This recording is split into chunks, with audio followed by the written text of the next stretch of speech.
Eu sinto de bem que falta me faz xodó.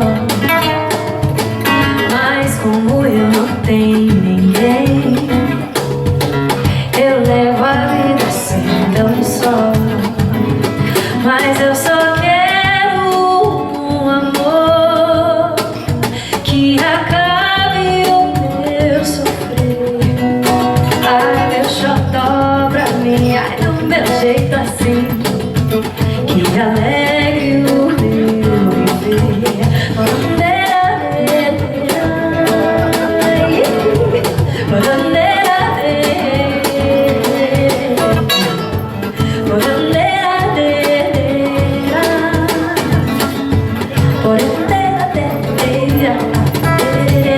Que falta eu sinto de bem, que falta me faz xodó.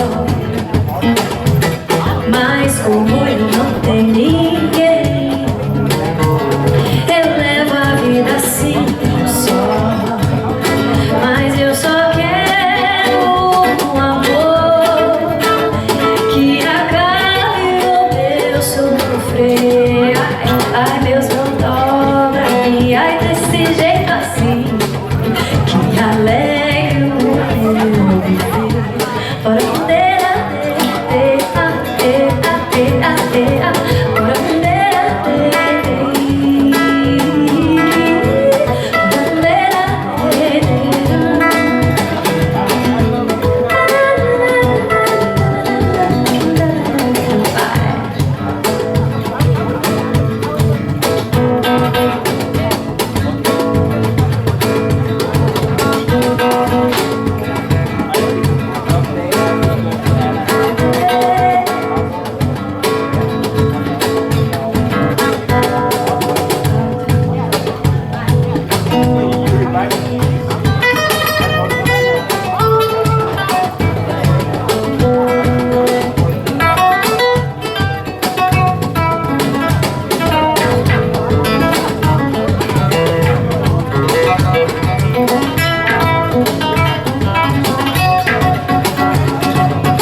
mas como eu não tenho ninguém, eu levo assim a vida só.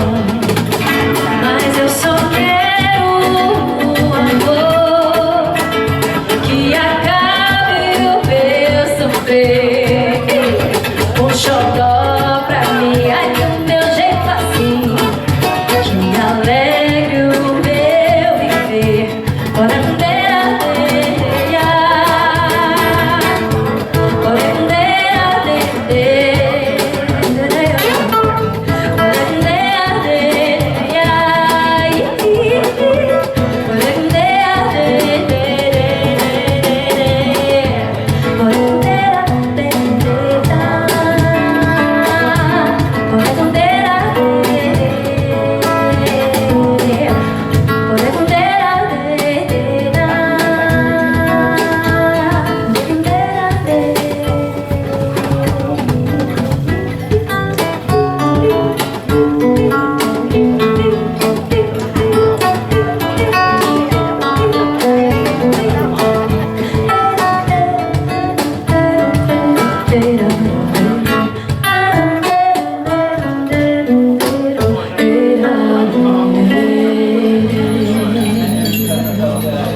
guitar, Scott Bredman on percussion. My name is Gala Fundraising.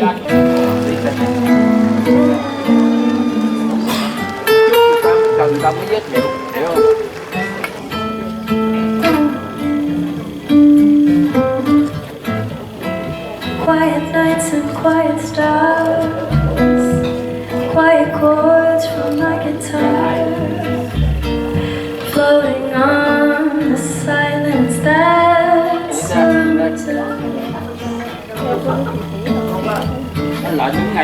Quiet thoughts and quiet dreams, quiet walks by quiet streams, and I'm looking the mountains and the sea. How lovely, this is where I wanna be. Here with you, so close to me.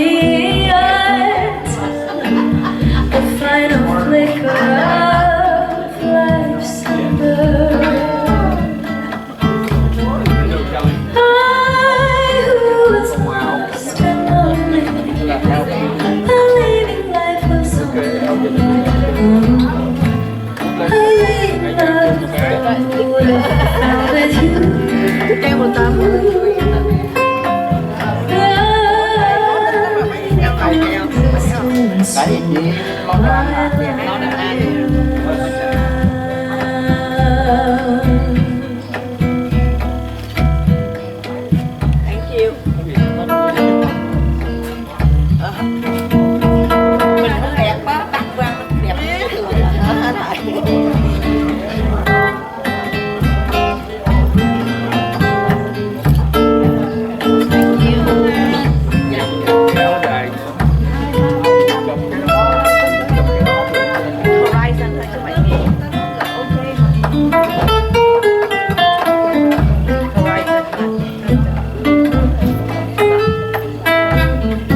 esse amor uma canção pra trazer feliz a quem se ama.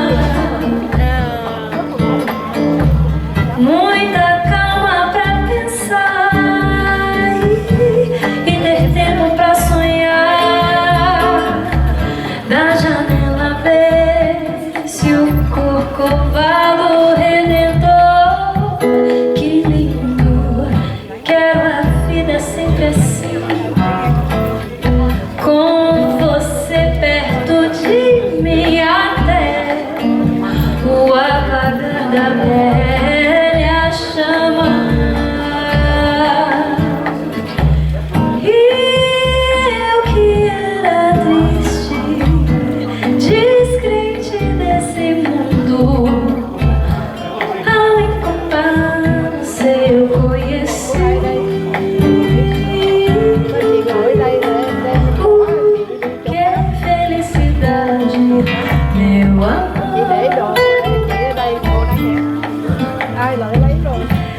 O que é felicidade,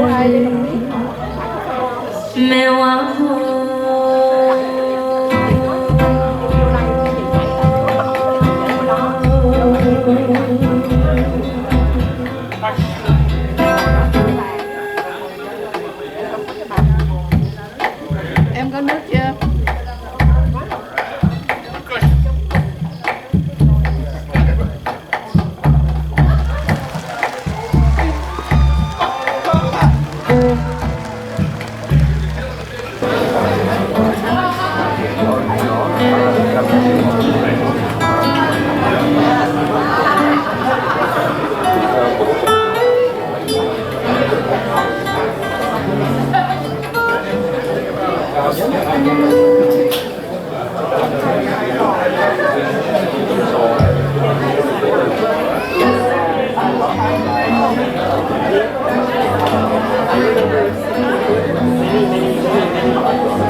Take my lips, I wanna use them. Take my heart, just don't abuse it. Your goodbye left me with eyes that cry. How can I go with you? You took a part that once was my heart, and why not take my love? I said all of me, I just said all of me. Can't you see I'm no good without you? Take my lips out, never use them. Take my heart, just Now, and I'm going to talk first. I'm going to tell you a story about my brother-in-law Michael being abducted in Vietnam in 2018 for 2.5 years. I'm going to tell you about his wife Helen and the strength that she fought for him, and Katie Porter, who was our anchor in Washington, D.C. and helped us fight for Michael's release. So Helen and Christine, are you around? Because I'm going to want to point you guys out early. And maybe you guys can come up here for a minute. Helen and Christine. And Michael will be somewhere because Michael's going to be right after me. Christine, and where's Michael? There he is. Okay. So imagine, if you will, it's July 16th, 2018, being on a bus in the middle of the night like my brother-in-law was, and stopped by 3 men in plain clothes and being blindfolded and taken away from that bus. Imagine that fear. Then imagine the growing fear that his wife, Helen, experienced the quiet 2 weeks when she was unable to contact Michael, and worse, waiting for him to come out of U.S. Customs at LAX to find out later that he was not on his flight home. What does Helen say to their 4 beautiful children who are here tonight? What would Helen do, and how could she turn to help for who could help in this helpless situation? And I'm going to tell you what she did. She put her fears aside. She gathered family together to tell them what little she knew, and she started a plan of action to find out more information and get the father of her 4 children home where he belongs. On August 5th, a full month after Michael disappeared, we were finally advised by the State Department that Michael had been arrested and was being investigated in Vietnam under Article 109, attempt to overthrow the government. Wow. We were so overwhelmed with everything that our fear had to be put aside. We had a lot of work to do, and quite frankly, we had no idea what we were going to do or how we were going to do it. Many friends and family helped organize a plan of action. Helen and Michael's alumni from the Vietnamese Students Association came together and provided much valuable input. As this ultimately was a family matter, we quickly settled into Helen, her sister Christine on the end, and myself regularly working for Michael's freedom. Helen was our commander-in-chief. Christine and I were the generals. Helen and Christine, they're right here. Give them a hand real quick. Almost every evening we met in our situation room, either the kitchen or Christine's office at home, at their home. Helen was always researching in every way possible, every day, literally for months at a time, for any information that would come up. Frankly, even the State Department sometimes was surprised of the things that we knew, that Helen found out for us. We discussed strategy, plans, who would do what. Much of this was based on the information that Helen digged up for us. We discussed everything at length as we believed Michael's life to be in danger. Hence, things were urgent. They were also very delicate. Christine and Michael's sister Mindy were the first to go to Washington in September 2018 and meet members of Congress to lobby in support of Michael's freedom. There are 3 huge office buildings spread around the exterior of the campus of the Capitol building, and they are all interconnected by these underground tunnels. I can promise you they are long and they are complicated. There is not a book or a YouTube channel on how to free someone held in a communist country under bogus political charges. We just had to figure it out by ourselves. Christine and Mindy struggled through those complicated halls of Congress, meeting more than a dozen or 2 members of Congress over 2 very, very long days. We were having monthly phone calls from the U.S. consulate in Saigon. The consulate was allowed 1 visit to Michael per month for 20 minutes, and that's it. Those evenings, we would meet in the Situation Room and over speakerphone have an hour-long updates from our primary contact from the consulate in Saigon, Paul St. Pierre, a trained Foreign Service officer. Paul was our lifeline to Michael, our only connection. He shared with us every detail, no matter how small. He shared with us and his own past experiences with this type of situation. He gave us a lot of insight. He did not usually give us any good news. In fact, most of the time it was bad news. And this is 2 years of this. While work was done on Michael's case by our previous congressional representative, we found real strength and real confidence the day after Christmas 2018, when we met for the first time, well over an hour, incoming Congresswoman-elect Katie Porter, who took a strong, serious, and active interest in Michael's case. We did not know that cold winter day that we were about to be upgraded to first class. If any of you have taken that long 15-hour flight from Los Angeles to Hong Kong and ever had the luxury of being upgraded to business or first class, you understand what I'm talking about. Looking back, we saw for the first time the backstory of Katie Porter's famous whiteboard. Katie asked Helen dozens of questions, carefully writing down answers to be sure she was fully informed. Katie Porter was doing her homework before she was even sworn in as our representative. What we got with Katie Porter was an even greater amount of attention from the Congresswoman herself and her staff. Katie Porter's chief of staff, Brianna Mortacarena, was a godsend to us, someone I talked and texted to literally every day for 2 years. I can't emphasize enough, Katie Porter is a fighter. She does what it takes to get the job done. She does her homework, she brings the receipts, and she delivers the goods. Just weeks into being a freshman member of Congress, Katie Porter invited Helen to attend the State of the Union address in February of 2019. Katie Porter and her staff made appointments for us to meet literally 24 members of Congress over 2 days that we would be in Washington. Katie Porter and Helen did many media and press interviews in between. Katie Porter's staff went with Helen and I to every single meeting of all the members of Congress, and also to the State Department. Let me tell you, going to the State Department is intimidating. But with key people from Katie Porter's office, we had the confidence, we knew our voices would be heard. President Trump went to Hanoi in February of 2019 for a summit with Kim Jong-un of North Korea. We held out very high hopes that Michael would be flying home on Air Force One that month, as the president was given a 12-page briefing book about Michael's case. But apparently, Michael's case was barely mentioned at all. So much for being a great negotiator. Helen and I made a second trip to Washington in July 2019 when Katie Porter arranged for Helen to testify before the House Foreign Affairs Committee about human rights abuses in Southeast Asia. Helen sat at the big table with 3 others testifying, including people from Amnesty International. This was a big thing. Both before and after the testimony were a whirlwind of activity with dozens of meetings lined up, again with the help of, who else? Katie Porter's office. On that trip, our first stop was a meeting at the Vietnamese embassy in Washington. Katie Porter's office, of course, went to that with us also. That meeting was quite tense, but very professional. There were 4 of us there. We each spoke very forcefully about the situation. Helen was remarkable. As an official there, made a very offensive statement to Helen. Now, I've seen her and I love her, but I've seen her when she's angry, and she can have a temper, let me tell you. Yet in this very tense situation, she handled it like a pro. She was full of anger. She responded very forcefully, yet very professionally. The official apologized to Helen for his remark.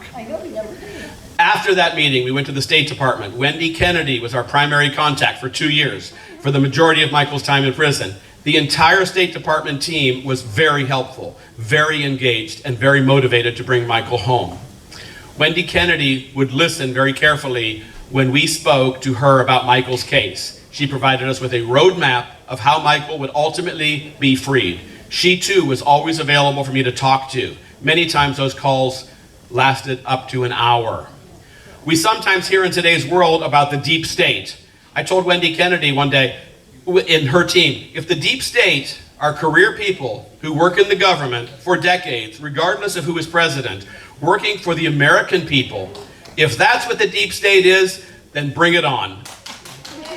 All the while back in Vietnam, Michael was held in a cold, dingy jail cell, given scraps to eat twice a day, letters from home once a month, and not ordinary letters. They were first opened, read, and censored by the communists who held him.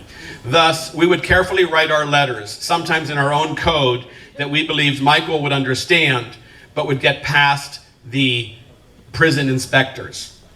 In June of 2019, Michael was brought to a trial. He was appointed a lawyer by the communist government. A lawyer, by the way, who himself could end up in prison if he actually tried to defend Michael.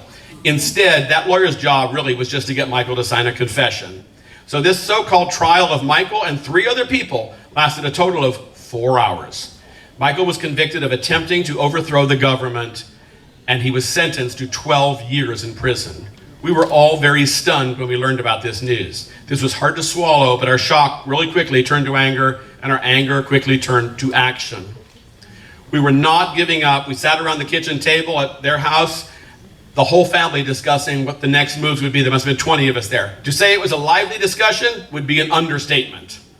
That night and the next day, we were on the phone with Paul St. Pierre in Saigon, Katie Porter, Wendy Kennedy. Katie Porter drafted a letter that was signed by 50 members of the Senate and Congress. The State Department told me this. That is a letter that is unheard of, that so many members of Congress and Senate will sign on to. This is unheard of. Katie did a great job building a great coalition. Thank you. Paul St. Pierre regularly kept pushing the Vietnamese officials to allow me to come to Vietnam to visit Michael. No was always their answer, and my answer to Paul was always the same. Push. Ask again. Finally, after many times of pushing, the U.S. consulate was able to get approval for me to visit Michael in person. In October 2019, I flew into beautiful Saigon. I was in Vietnam for 18 hours, but it was every minute there was worth it. Paul St. Pierre and I went to Phang Dang Lu prison to meet with Michael. I was told I'd have 10 minutes to talk with him. We ended up talking for 45 minutes, which you can tell I can do that. And where we talked about everything that was going on back home to secure his release. I wanted the Vietnamese government to know that there was no way in hell we would stop fighting for Michael's freedom. I was extremely clear to Michael and the Vietnamese officials that we would do whatever we could to get his freedom, and that we had the full support of the toughest damn fighter in the United States Congress, Katie Porter.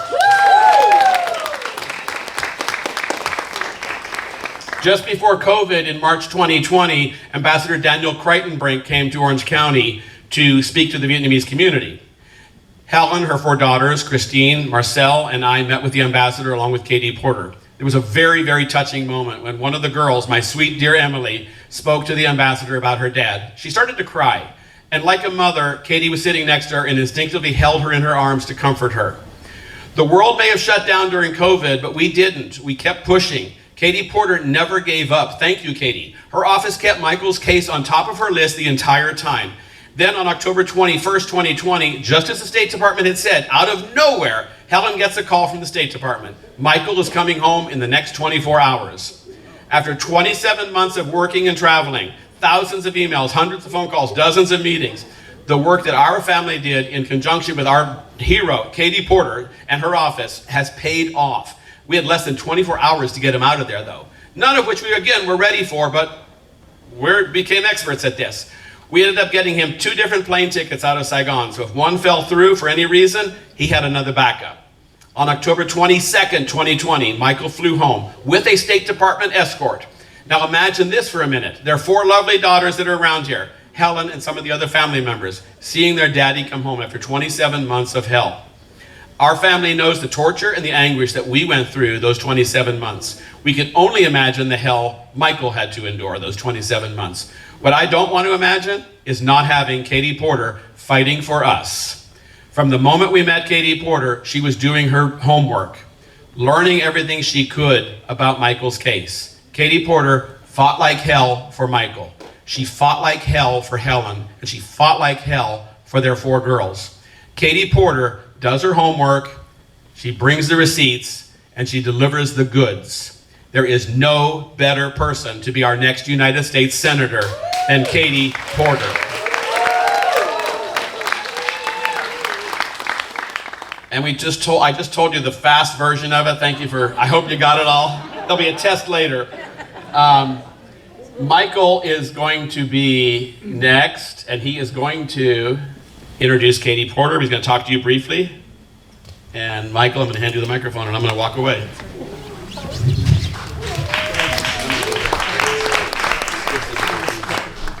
Good evening, everyone.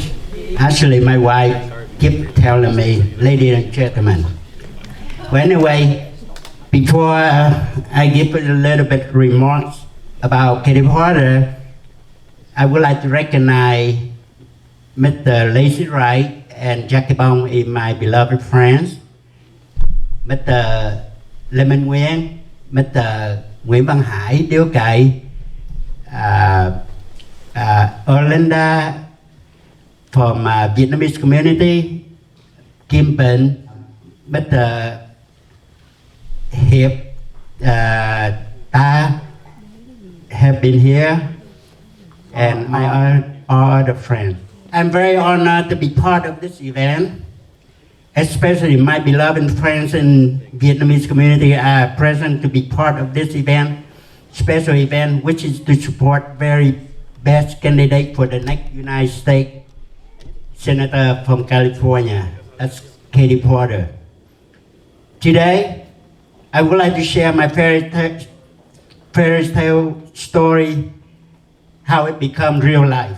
In 2018, I was captured by communist government and given 12-year prison sentence. While in prison, all I do is wishing for miracle to happen. So I imagine an angel to rescue me during my 12-year imprisonment. Yes, all my inmate friends at the time keep telling me, keep dreaming about the angel. But during that time, I'm in a prison, someone special decided to run for the Congress, sit in the city I live in. That person succeeded winning the position of U.S. Congress, District 45 in Southern California in 2018. I did not know what's going on at the time in California while I'm in prison. But I believe that there were the people fighting for my release. I believe there was someone in the United States Congress who would fight for me. I knew my wife, my family would fight for my release, and they would have a strong support from someone in Congress. In addition to my wife, Helen, who I know she's strong, that knew the person in Congress became my angel. And my dream have fulfilled to be reunited with my family, with all my girls. So here I am, so happy to be in touch with everyone here today, especially with my angel, who is Congresswoman Katie Porter. Now, my angel needs your support and contribution and effort to encourage voters to vote for Katie Porter to be the next U.S. Senator. Thank you, Katie Porter, for standing up for human rights, prisoners of conscience, and victims of Formosa. She's been doing that for the last 3 years. Thank for all friends in community here tonight to support Katie Porter as our next senator. My friend, I have privilege tonight to introduce to you Honorable Congresswoman from California, now running for United States Senator, Katie Porter.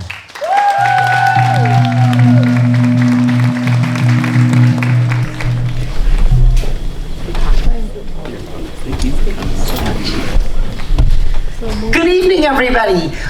Thank you so much, Michael and Helen, and your 4 girls, to Mark and to everyone, to Paul and Sutton, Lee and Courtney. I'm trying to think if I'm forgetting anyone, for bringing us all together tonight. We've heard in Mark's own words, really just a tiny part of the events that brought me to know this family and to understand what Michael was going through. But I just want to add what it was like from my experience. When you campaign, people ask you about a lot of things, but it's almost always about abstract issues. What will you do to help small businesses grow? What will you do to deal with gas costs? What will you do to help make sure kids can get a good education? But literally almost the day that I finally was declared the winner of my election, I confronted such a different and human problem, sitting with Michael's daughters and who were roughly the same ages as my 3 kids, and seeing what it was taking out of them to have their father be imprisoned, to be wrongfully imprisoned, and to be thousands of miles away with an unjust system, and to feel that kind of weight upon me. I had been thinking about what it was like for my kids to have me gone when I flew back and forth to Washington each week. But meeting Michael's children and listening to what Helen was going through and hearing about Michael's situation really helped me put into perspective. When we say we are fighting for democracy, when we say these elections are about our American values, that work that I did to help with a lot of other folks, most of all, of course, Mark and Helen, to bring Michael back home was a kind of powerful and personal lesson in what democracy really means and what the stakes really are for families. So I want to thank them for sharing that experience, and it's just great to see you all here and thriving. I'm not going to talk for a real long time, partly because it's very bright up here and I'm kind of mesmerized by the pool and the stage and the tropical environs. So I'm going to keep my remarks relatively short, but I want to emphasize just a couple points, and then I want to take some questions if you have them. The first point I want to make is for all of us who are from Orange County, and that is most but not all of the people here, this race is such an opportunity for our county. We are the 6th most populous county in the United States, and yet we are treated over and over and over again by Washington and by California politicians like we just don't measure up, like we just don't count. We need resources in Orange County, and we need attention on the amazing contributions we can make through our educational system, through our business community, through our diversity, through our research environment, clean energy. And so this is an amazing opportunity for Orange County to have what I believe would be its first United States Senator. And so for all of you who have watched what has happened in Orange County, been part of it, have knocked doors, have donated, this is really part of the ending of that journey, and it will matter for Orange County families and for Orange County's future to have a fighter in Washington. The second thing I want to talk a little bit about is what I see as a big mismatch between what Washington focuses on and what Californians need. Our biggest challenge in California is the cost of housing. And we are all facing this in different ways. Whether we're retirees who are thinking about wanting to move and change houses, whether we're raising kids here, kids who ask us whether they're going to be able to live in California, whether we're businesses trying to recruit employees to come here to California, and we're getting no's because of the cost of housing. But in Washington, housing barely registers as part of the agenda. Democrats don't pay attention to it, and neither do Republicans. And when they do, it is too little and insufficient to really tackle the problem. So if we want to continue to thrive in California, we have to make it possible for our future workers, for our workforce to come here and to live here and to thrive here. And to do that, we have to get the federal government playing its part. We are all seeing on our streets, including here in Orange County, but across the state, the consequences of Washington decade after decade ignoring housing. We're seeing it in the folks who are experiencing homelessness, and we cannot keep trying to solve that problem backwards. We need to get ahead of it by helping people who are working full-time, working in restaurants, working in retail, working in construction jobs, be able to afford to live here in California. So that is my #1 top agenda item. We're not going to be able to do that if we don't tackle some of the corruption in Washington. Corruption, when we hear about it in government, we often like to think about that as a problem that occurs somewhere else. Somewhere like Vietnam, in a communist country, somewhere far away. But we have corruption in our own government. And some of that has been legalized through decisions about how corporations can control the conversation rather than ordinary people. So I am the only candidate in this race who has, throughout her entire candidacy, from the very beginning, I'm the only candidate who has never taken corporate PAC money. And look, I am a proud capitalist. I taught business law. I understand that we need businesses to grow and to thrive. But to do that, we have to have things like competition. And some of the largest businesses in our economy are trying to prevent that competition from occurring, squeezing out smaller companies, making it impossible for them to compete. We are seeing so many markets today, and what we have is not much of a market at all. For example, healthcare. You can't really choose your doctors. Your insurance company tells you where you can go. You can't figure out what it costs before you get the procedure, so you can't shop. You can't get data about who's good at this procedure and who's not. That's not really a market. And so I think we have to have people who are willing to tackle that corruption and fight for a fair economy. Capitalism created the opportunities of past generations, but people in their 40s, 30s, 20s, and our very next batch of voters haven't necessarily seen people in Washington fight for an economy that gives people an opportunity to start a business, to get an education, to graduate without being mired in debt, and to be able to be successful. So this is a race about California's future. It's about what we need from Washington and how the kind of fighter that it's going to take to get it. And I'm really dedicated to do that. But when I'm asked why I'm running this race and who inspires me, it's not my parents, as much as I love them, it's my kids. It's folks like Helen and Michael's kids. Who are here and are learning. It's the amazing dancers that we saw tonight. This is the next generation in California, and we need to all make sure that they're able to thrive and to have their backs. The last thing I'll say is just a little bit about the state of the race. If you've opened your ballot, you may be confused because there are 2 races for U.S. Senator on the ballot. That's because this is for the seat that Senator Feinstein held for, I think, about 30 years. She passed away, and so now we have 2 ballots. So it's one on your ballot. You will see my name listed twice. You have to vote for me for both, please, because one is for the 6-year full term, and one is to fill out the little remainder of Senator Feinstein's term. The election ends March 5th. So it's really, really important that you use the power you have not only to vote, to donate, but to talk to people about this election. There is a lot of concern about turnout, about whether or not we're going to be engaged in California. And I think we here in Orange County have seen what happens, what difference it makes when we engage and what happens when we don't. And so this is a really, really important election for people who stand against hate, who are willing to condemn hate crimes, who care about freedom and democracy, both here in the United States and around the world, to step up and make their voices heard. So with that, I'm going to stop. I can't see really any of you. I can only really see lanterns. So I'm going to have someone come help. Hannah and I are going to be your runners. Super. You all look great. Who's got questions for Katie Porter?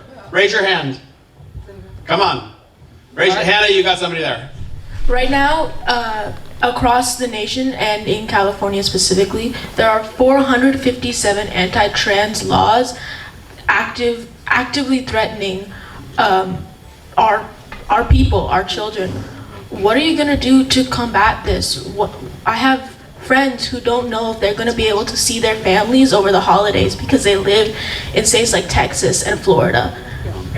So what do you have in store for us? So 2 things. One, I'm going to be unafraid to talk about this issue as what it is, which is an issue of freedom, period. And Democrats should own that issue. We should own the issue of freedom. People who are LGBTQI+ should be free to live their lives, to succeed, to learn safely in school, to be able to find housing, to be employed, to get health care that they need, including gender-affirming care. So this is a freedom issue. We cannot say we're the land of the free, but only for some.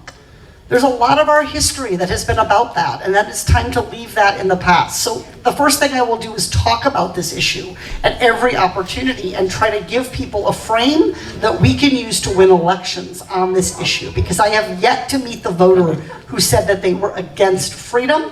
So we need to help people see that that's fundamentally what this is. The second thing is down ballot races matter. Yes.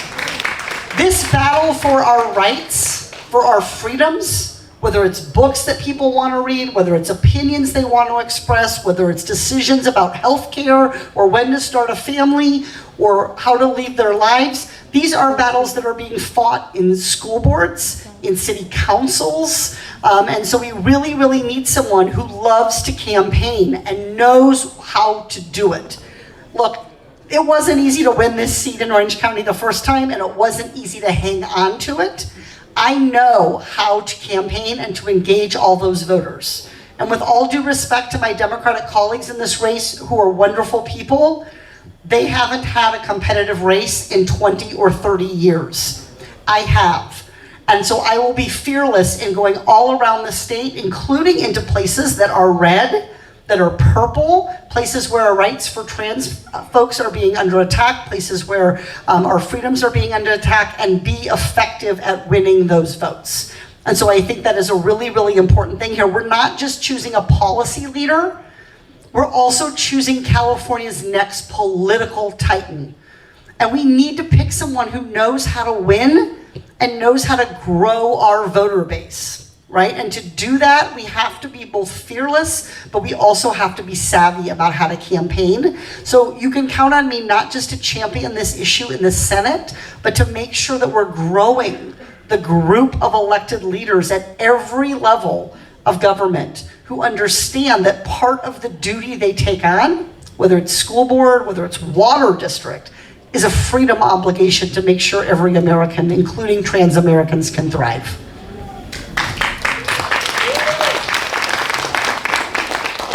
Eliani. Thank you. Okay, it's on. Hi, Katie. As a Senator Porter, and my question is about immigration. And being a refugee myself and having gone through the proper process to become a citizen, I want to know, how is it that you're going to approach this huge problem that we have on the border? We were just in South America, and there are people that are trying to come here illegally, and it's extremely difficult. So how do we make this a fair system? Yeah.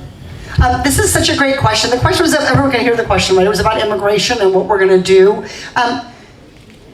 Your story really resonates with what I've heard from so many people in Orange County, but across California, which is that they want a lawful, orderly immigration system. They followed the rules, they went through the procedures, and they understand that they want others to be able to come here, but also to follow the rules and procedures. The problem is Washington, decade after decade, has kicked the can on immigration. The last time Congress really did anything on immigration, I was in college. I'm 50 years old. That really was painful to say. I'm 50 years old. And the last time Washington did anything on immigration was 1996. And do you know what we did then? We laid the groundwork for the big mess that we have been experiencing ever since. So we should all want there to be an orderly, lawful, humane immigration system. But what we've done by not enacting laws that actually allow people to come here, by not funding the number of judges that we need, by not having clear standards and fair rules, is we've really created two immigration systems. One for those who are coming here backed by corporate America for certain kinds of visas, and they want undocumented, those huge corporations, many of them want undocumented low-wage workers that they can put in the most dangerous jobs in America and pay them below minimum wage and poverty level jobs. That's why child labor in the United States of America in 2024 is sky high. Shame on us. If you think that goods made just in places like Vietnam are made by child laborers, look down at your cereal in the morning. Think about what you're having for dinner. So we really have to understand that the system of immigration that corporate America has kind of embodied and kept in place year after year after year is a system that benefits them, giving them the kinds of workers, both very skilled and talented, that we need, and also unskilled workers who they don't want to have an opportunity to become citizens, because that would make it more difficult. They would have to pay them, they would have to treat them with respect. So there's no doubt that what we're seeing at our border is wrong, and it is a huge challenge for our border communities on the United States side. Also a huge challenge for our neighbors on the other side of the border, and I've been both places to see that. The solution here is to do the political work and make the political case for immigration. Here's the straight truth. We will not have a growing, powerful, strong economy in 5, 10, or 20 years if we do not continue to have immigration. Full stop.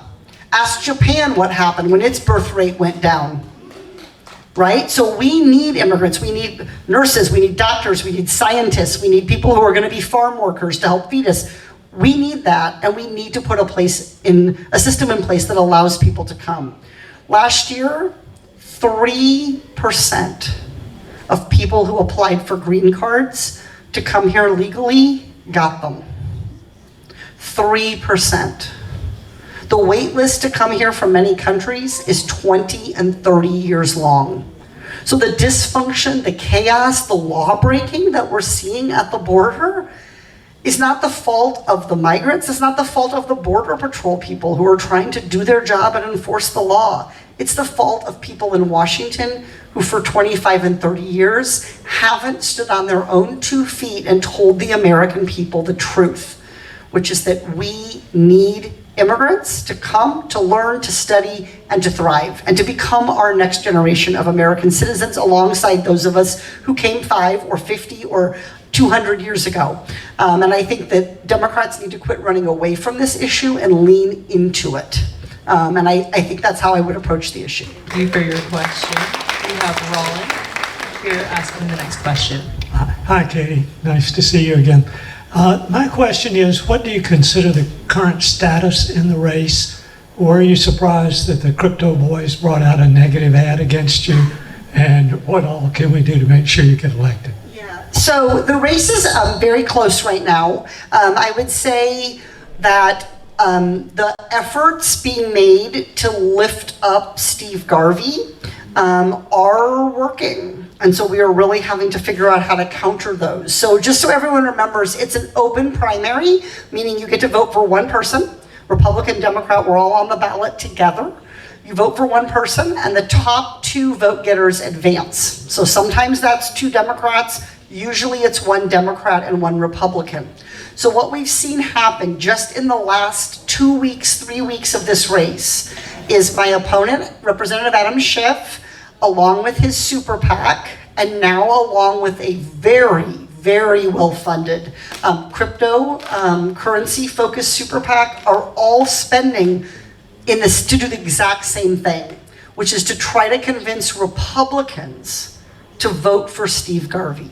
Not to vote for Representative Schiff because he's a fine man and has accomplished many things, but he's spending his money communicating to Republicans with his super PAC advertising, trying to get people to vote for Steve Garvey. This is not good for democracy, and it's really not good for our ability to win down ballot. When you open up your ballot this year, you're going to discover that this Senate race is by far the biggest thing on it. If we don't continue to have a competitive Senate race all the way through November, there will be nobody helping to fund and turn out voters for our House races that we're trying to win, including right here in Orange County, for those school board races that we were talking about, for county boards of supervisors. So it's really important that we understand Democrats benefit from having a real democracy, 2 little d Democratic candidates on the ballot, and in this case, it's going to be 2 big D. So I think it's tough for us to counter that because of the amount of money that's being spent. We've raised $20 million in this Senate race. That's a lot. And it's because of your help we've been able to do it. The crypto super PAC has $78 million. They spent $3 million last week attacking me. Not about crypto, just attacking me. And that is not good for our democracy to have those kinds of negative ads all over the all over the airwaves, whether they're attacking me, whether they're trying to lift up Garvey. This is turning people away from our democracy in an election where we are really, really worried about turnout. And so I think this is the wrong tactic for candidates to use. So the polling shows a very close race between me and Steve Garvey, and a lot of it will come down to turnout. So it's really, really important that you ask people whether they voted, you remind them. This is only the second time California's had that March 5th election. So I'll just close with this story to illustrate how important this is. I was in the airport, well, really every day I'm in the airport, but I think it was Tuesday morning. And I had just had a debate in San Francisco on Monday night, and I was getting ready to fly to DC in San Francisco, and someone came up and they said, "Oh, you're Katie Porter." And I said, "Yes." And they said, "Oh, you're so great. I think you're amazing. Can I take your picture?" Sure. I did not look good, but I was like, sure. And the person said, "I hope someday you can run for Senate."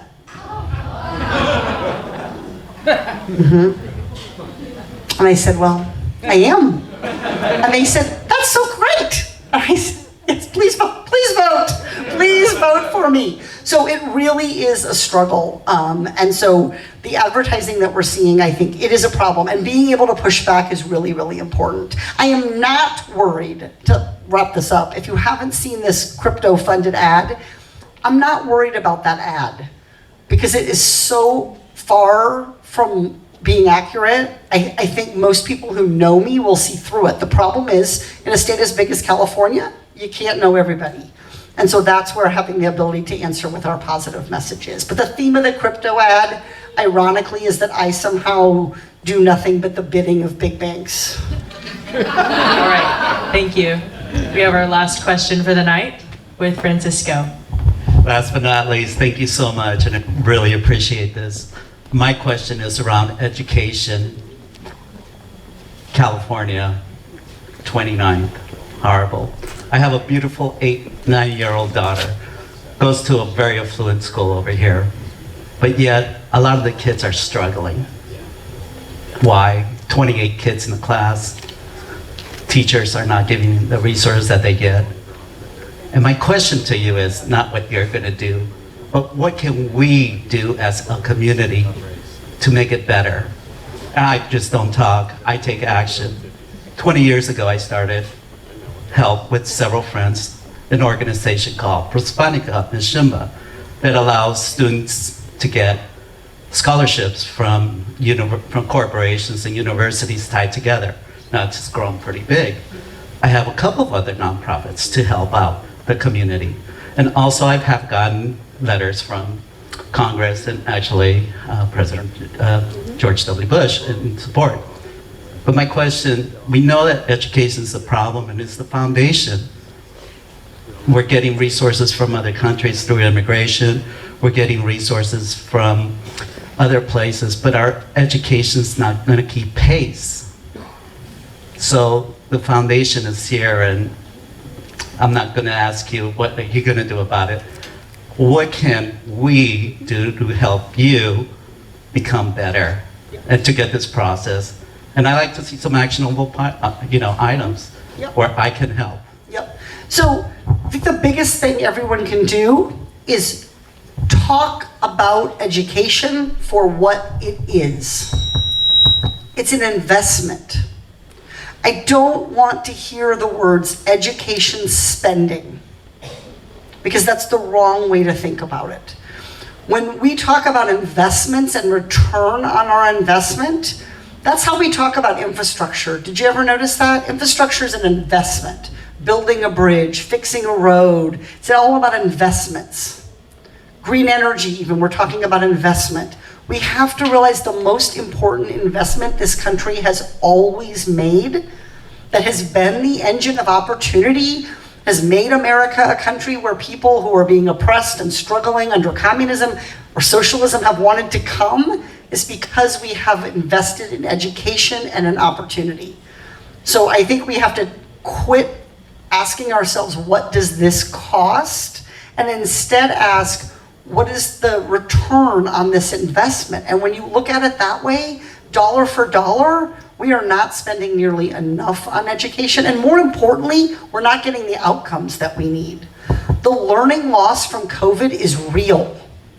And we don't need to revisit whose fault it was. Teachers, masks, online school, Zoom, we all lived through that. But the problem going forward, how we're gonna close that gap, is real. And there are proven strategies to do it, including intensive tutoring programs with small groups of tutoring. And we just have to put the resources in, and we have to hold government to account. And most of what the federal government does on education is to try to weaken it, to try to limit it, to try to control it at the federal level. And that is also not being a good partner to our local and county governments who are investing and trying to do a good job with education. So I think the biggest thing we have to do is think about this as an investment and then assess it that way and invest in it that way and hold our dollars accountable that way. Are we getting back out what we need? Because we cannot afford to underinvest in our future generation of workers, because our competitor countries, they're not making that mistake.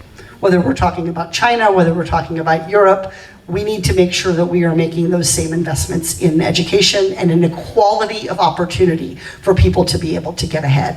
And that's really part of thinking about the future in this race, rather than looking backward and saying, what have we done as Democrats or Republicans? But instead saying, what do we need to do to continue to be the greatest country in the world, the largest economy in the world, the biggest defender of freedom and human rights in the world? And that is the forward discussion, and part of why I'm running to kind of shake up Washington and get it thinking about the future in a way that I think it very rarely does. Thank you all so much for being here. I really appreciate it. Thank you. Thank you so much, Katie Porter. What a fighter. All I can tell you is this lady is a fighter. I know her personally. I worked with her for 2.5 years. She is one hard fighter, and she will make a great United States Senator. She will fight for the state of California. I hope we gave you your money's worth tonight. The band is going to start playing right now. I see them working their way back here. You can continue, you can make a contribution tonight again if you would like.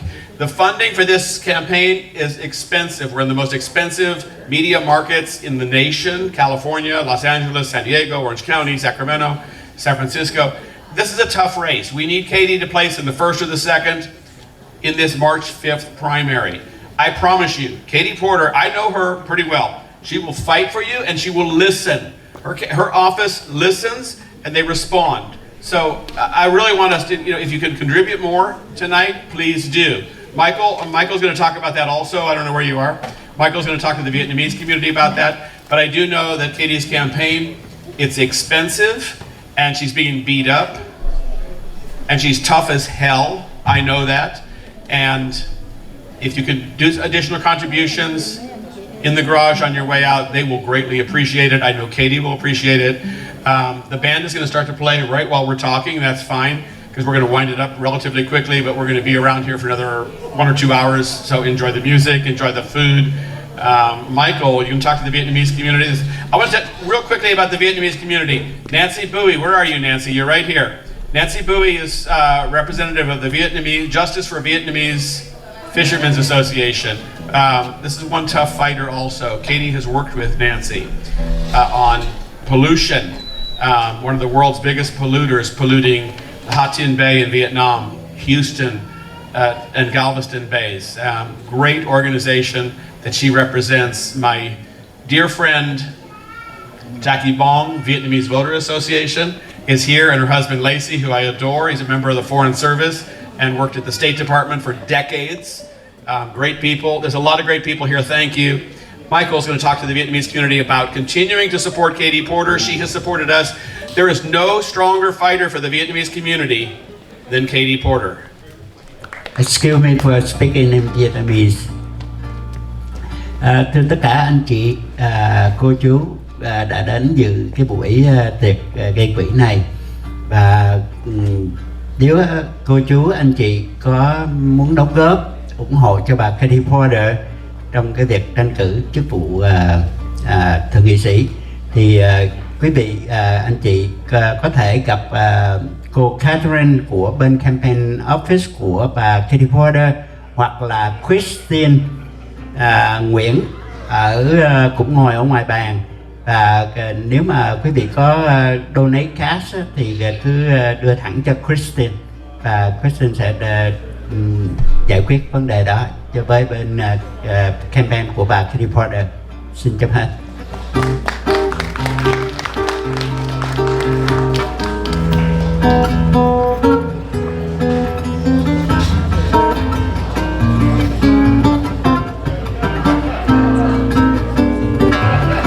você disser que eu desafio amor,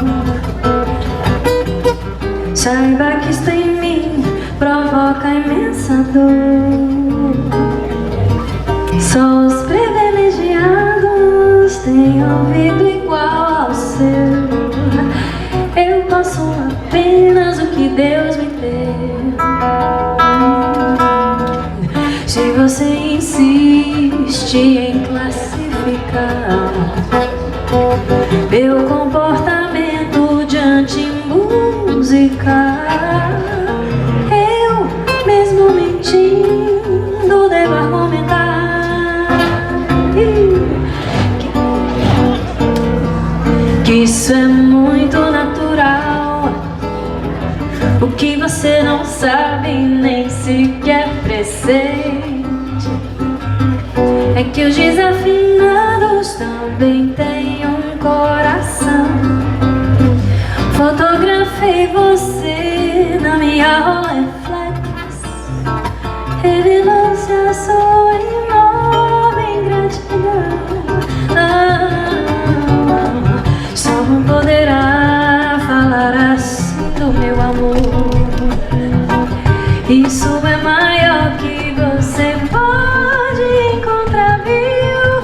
Você com a sua música esqueceu o principal, que no peito dos desafinados, no fundo do peito bate calado, que no peito dos desafinados também bate um coração.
Se você disser que eu desafio amor, saiba que isto em mim provoca imensa dor. Só os privilegiados têm ouvido igual ao seu. Eu posso apenas o que Deus me deu. Se você insiste em classificar meu comportamento diante música, eu mesmo mentindo devo argumentar que isso é bossa nova, que isso é muito natural. O que você não sabe nem sequer presente é que os desafinados também têm um coração. Fotografei você na minha Rolleiflex, revelou-se a sua enorme ingratidão. Só não poderá falar assim do meu amor. Isso é maior que você pode encontrar, viu? Você com a sua música esqueceu o principal, que no peito dos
I'll never use them.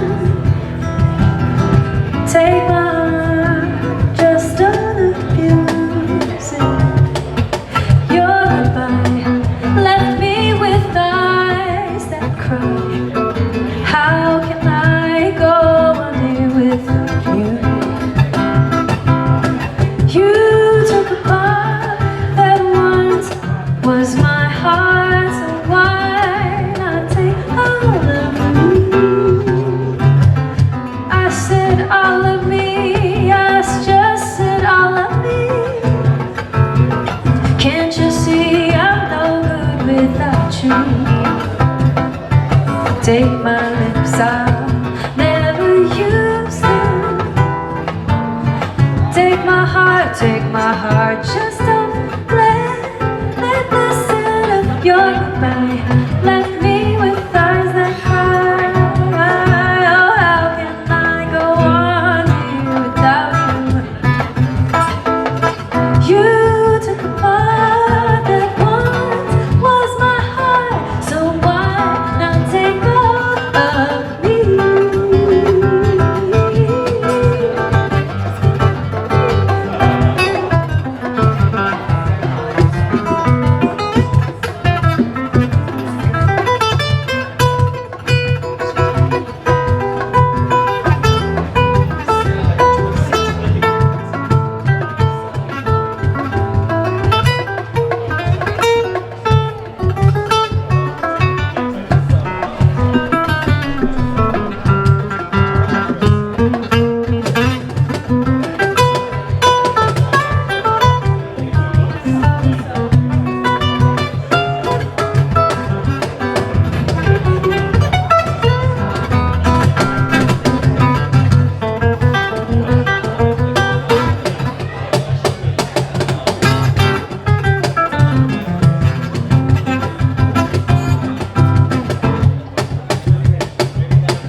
Just abuse them.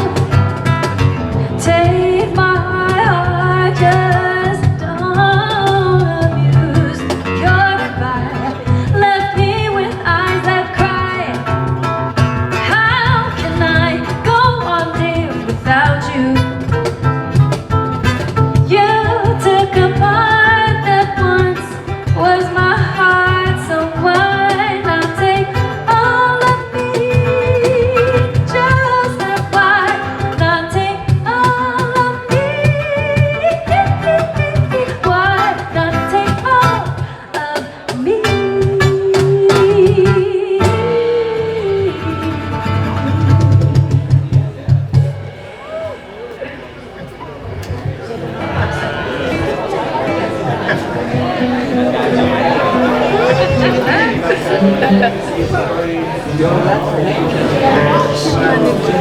Japanese. Yeah. My dad is Japanese and my mother is Russian. Are you Russian? Oh, it's in here. It's in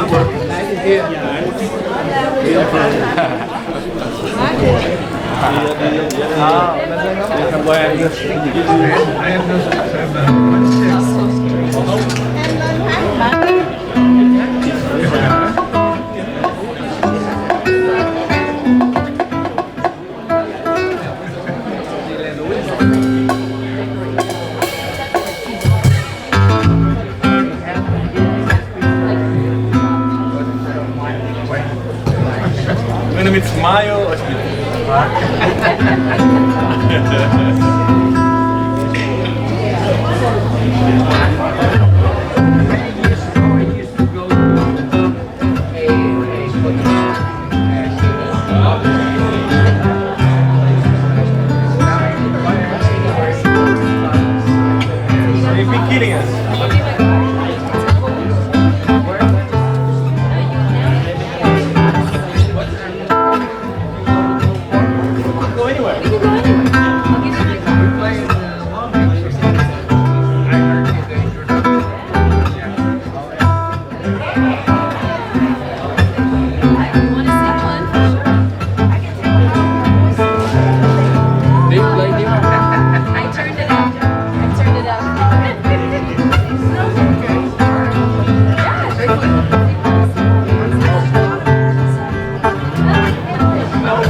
Thank you, thank you.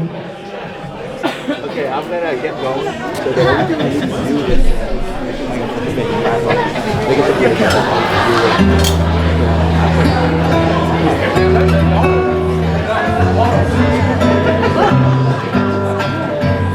make sure.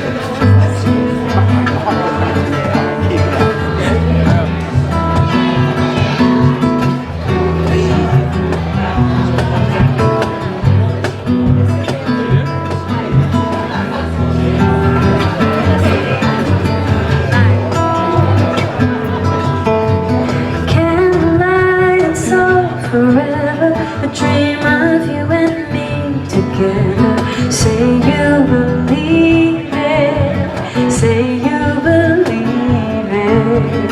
Free your mind of doubt and danger. Be for real, don't be a stranger. We can achieve it. We can achieve it. Come a little bit closer, baby. Get it on, 'cause tonight is the night to become one. I need some love like I never needed love before. Wanna make love to you, baby. I had a little love, now I'm back for more. Wanna make love to you, baby. Set your spirit free. It's the only way to be.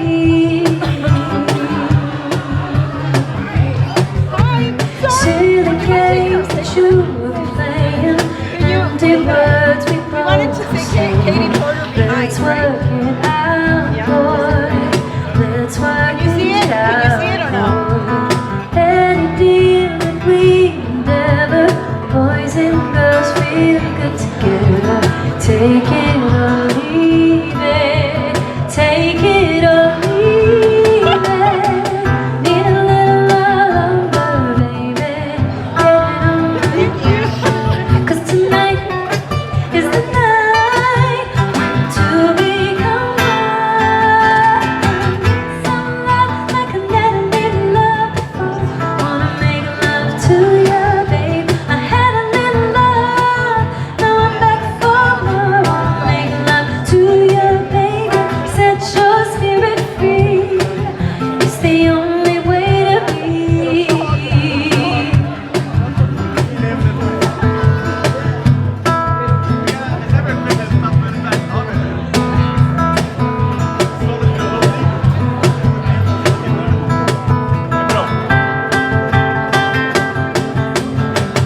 Be a little bit wiser, baby. Put it on, 'cause tonight is the night when to become one. I need some love like I never needed love before. Wanna make love to you, baby. I had a little love, now I'm back for more. I need some love like I never needed love before.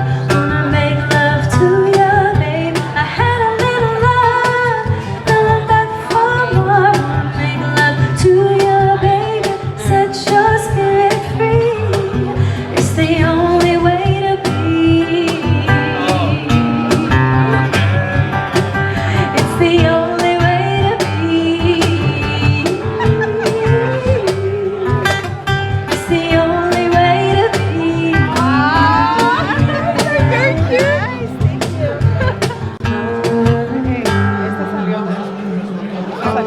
Oh, sí, esa está buena. Su mano va a ser así.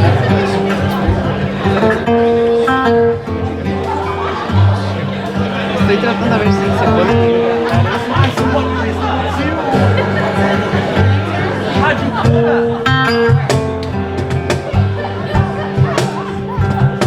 There used to be a green tower alone on the sea.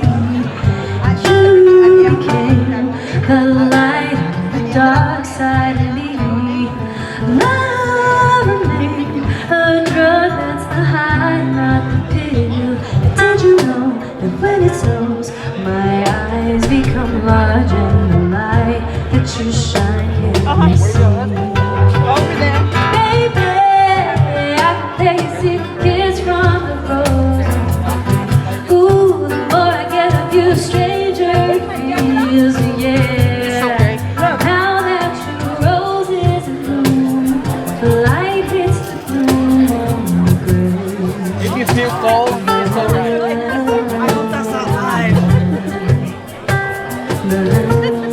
Me tomas una. It's alive. Yo no sé qué quiere que haga.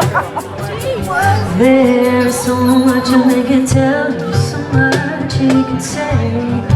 You remain my flower, my pleasure, my pain, baby. Your voice will go in a different night. Won't you tell me that, help me, baby? Did you know that when it snows, my eyes become large and the light that you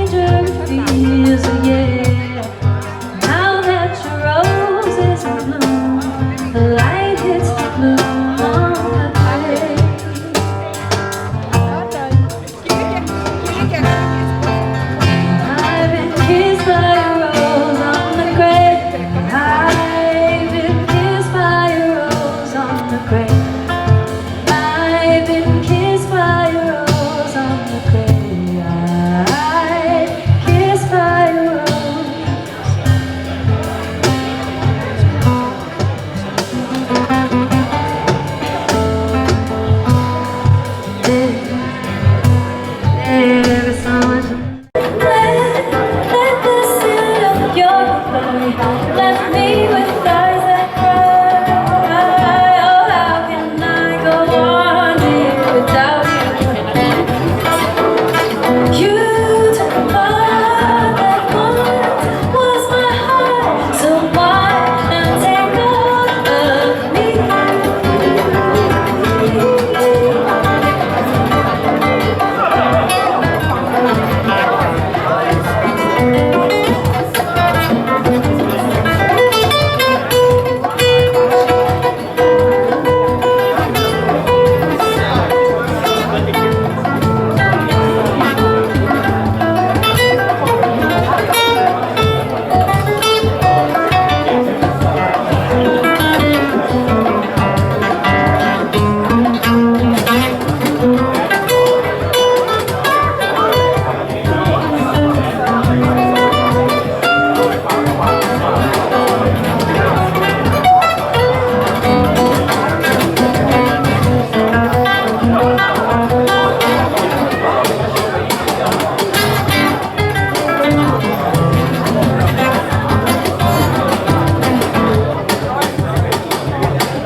Tocarei seu nome pra poder falar de amor. Minha princesa, no voo da natureza, tudo mais. Pura beleza já. A luz de um grande prazer é irremediável, meu amor. E um grito do prazer açoitar o ar, Réveillon, uma estrela do mar, um sonho dom que só um dia furar desse som, virar lapidar um sonho até geração, como querer caetanear o que há de bom, uma estrela do mar, um sonho dom que só um dia furar desse som, virar lapidar o sonho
is me. Oh my.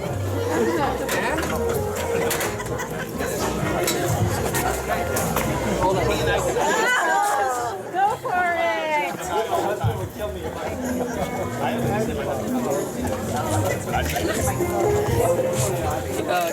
Okay, yoga. All right, let our dancers relax. Thank you. Give them another round of applause, please.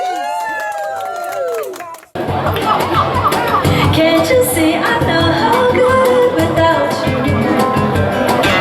Take my lips, just don't just abuse them. Take my heart, just don't abuse your body. Left me with eyes that cry. How can I go on dear without you? You took a mind that once was my heart, so why not take all of me? Just like why not take all of me? Why not take all of me?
Last time that we had this conversation, I decided we should be friends.